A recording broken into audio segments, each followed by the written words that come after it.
भगवान कृष्ण को तो सब जानते हैं, लेकिन हर नास्तिक के मन में यह सवाल जरूर होता है कि क्या भगवान सच में थे? क्या कृष्ण सच में थे? क्या महाभारत सच में हुई थी? इस सवाल का जवाब आज हम लोग इस वीडियो के अंदर देखने वाले हैं। मैंने काफी वीडियो बनाई है भगवान के ऊपर, गॉड के ऊपर, रामायण सच में हुई थी या नहीं हुई थी, लेकिन आज हम बात करने वाले हैं श्री कृष्ण की। क्या कृष्ण सच में थे? उनकी नगरी सच में थी? उनकी द्वारका रियल में थी या नहीं थी? इस वीडियो के अंदर हम लाइव प्रूफ देखेंगे और हर थ्योरी को अच्छे से डीपली समझेंगे कि क्या उनकी नगरी सच में थी। तो चलिए वीडियो स्टार्ट करते हैं और समझते हैं श्री कृष्ण की उस द्वारिका के बारे में जिसमें कहते हैं कि एक बड़े से तूफान में समुद्र के अंदर वो समा गई थी।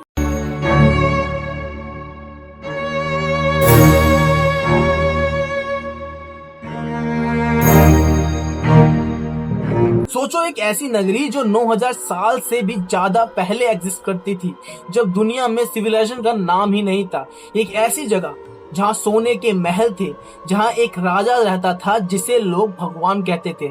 और फिर एक रात एक तूफान आया, पूरी की पूरी नगरी एक समुद्र के अंदर समा गई हमेशा के लिए। लेकिन असली सवाल ये है कि क्या वो नगरी सच में थी या ये सिर्फ एक कहानी है। 1988 में कुछ स्कूबा डाइवर्स गुजरात के पास समुद्र में घुसे। उनका काम था सिंपल सर्वे करना, वो सिर्फ एक सर्वे करने के लिए घुसे थे। लेकिन जब वो 40 फीट समुद्र के अंदर गए तो उन्हें जो मिला, जो उन्होंने देखा, उसको देखकर उनके हाथ कांपने लगे थे। उन्होंने देखा समुद्र के अंदर सीधी दीवारें हैं, परफेक्ट ज्योमेट्रिकल शेप, पत्थर के स्ट्रक्चर जो सिर्फ इंसान बना सकते थे। ये कोई नेचुरल फॉर्मेशन नहीं था। और जो आगे हुआ उसने पूरी दुनिया को हैरान कर दिया था। वो जगह गुजरात के द्वारका कोस्ट में थी और कुछ स्ट्रक्चर्स 9000 साल से पुराने थे। मतलब ये स्ट्रक्चर तब के थे जब इजिप्ट में पहला पिरामिड भी नहीं बना था, जब मेसोपोटामिया में पहली सिविलाइजेशन भी नहीं बनी थी, तब भी ये नगरी एग्जिस्ट करती थी। इस नगरी के अंदर कुछ इतने ही साल पुराने सबूत मिलते हैं। लेकिन असली सवाल, असली राज आज भी बाकी है। इस नगरी के बारे में महाभारत में भी लिखा हुआ है और महाभारत कोई आम किताब नहीं है, ये दुनिया की एपिक में से एक है। और श्री कृष्ण ने जब ये द्वारका बसाई थी तो ये इतनी सुंदर थी कि खुद देवता भी इसे देखने आते थे। इस नगरी के अंदर 9 लाख से भी ज्यादा महल थे और सोने हीरो से जड़ी हुई गलियां थी। लेकिन जब महाभारत खत्म हुआ, जब श्री कृष्ण का अंत हुआ, तो पूरे समुद्र ने इस नगरी को अपने अंदर समा लिया था। ओके, तो जो स्कॉलर्स हैं उन्होंने कहा कि ये एक मिथोलॉजी है, ये बस एक कहानी है जो माँ अपने बच्चों को सुनाती है। लेकिन कहानी यहाँ खत्म नहीं होती, यहाँ से तो सिर्फ अभी शुरुआत होती है। 1963 में आर्कियोलॉजिकल सर्वे ऑफ इंडिया ने द्वारका के अंदर एक एजुकेशन किया। जमीन के नीचे उन्हें कुछ ऐसा मिला जो उन्होंने कभी एक्सपेक्ट भी नहीं किया था।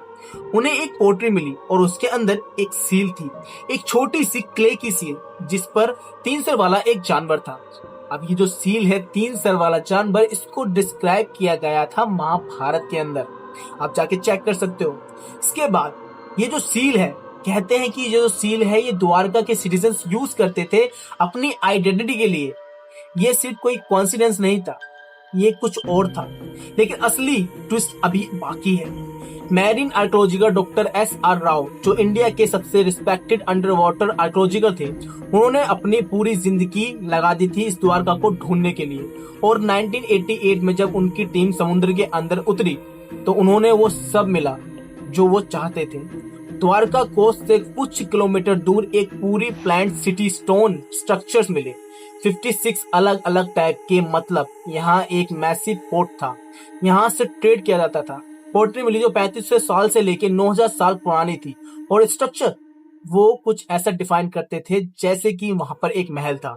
डॉक्टर राव ने ऑफिशियली डिक्लेयर किया कि ये कृष्णा की द्वारिका थी। और जब आगे लोगों को ये पता चला, जब ये न्यूज लोगों के सामने आई, तो दुनिया में बहुत ज्यादा चहल पहल हो गई।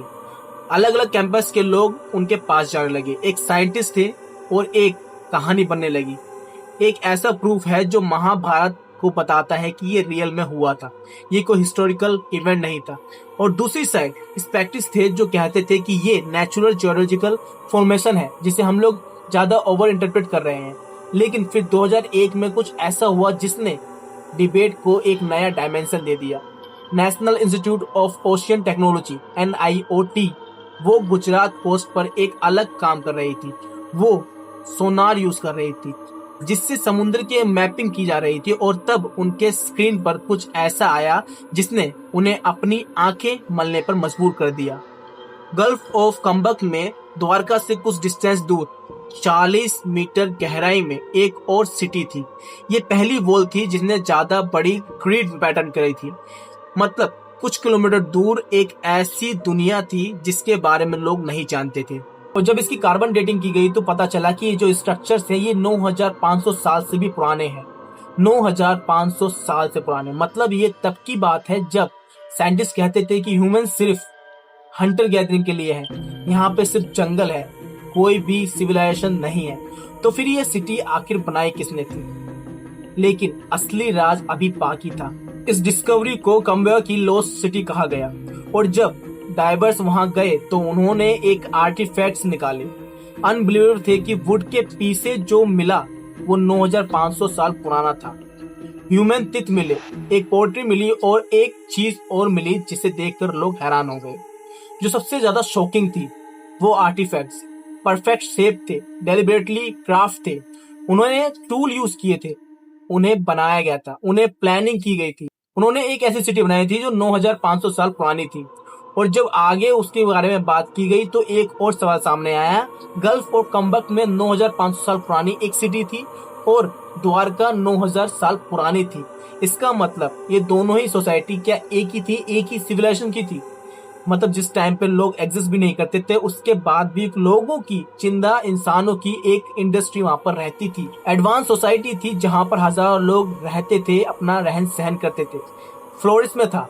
और फिर एक और चीज सामने आती है जिसने लोगों को हैरान करके रख दिया। अब यहाँ पे जियोलॉजिकल ने कुछ कैलकुलेट किया। 9000 साल से लेके 10,000 साल में एक लास्ट आइस एज था। यानी जब वो आइसबर्ग जब पिघलना स्टार्ट हुआ तो वो धीरे धीरे पिघल रहा था, और ड्रामेटिकली जो हमारी द्वारका थी, जो सिटी ऑफ गल्फ थी, गल्फ ऑफ कमबैक था, वो उस पिघलते हुए बग से समुद्र के अंदर समा गई। लेकिन ये सब कुछ एक बार में नहीं हुआ था, ये धीरे धीरे हुआ था। जैसे बर्फ पिघल रही है और पूरा का पूरी दुनिया उसके अंदर समा रही है। मतलब सोचो, तुम जिस सिटी में रहते हो वहां पर हर साल समुद्र अपनी गहराई बढ़ा देता है, यानी धीरे धीरे। सबसे पहले तुम्हारी दुनिया की जो एक खेत है वो डूबता है, उसके बाद तुम्हारे घर की पहली सीढ़ी डूबती है, और उसके बाद तुम्हारी पूरी की पूरी सिटी डूब जाती है। ऐसा ही हुआ था द्वारका के साथ रियल में।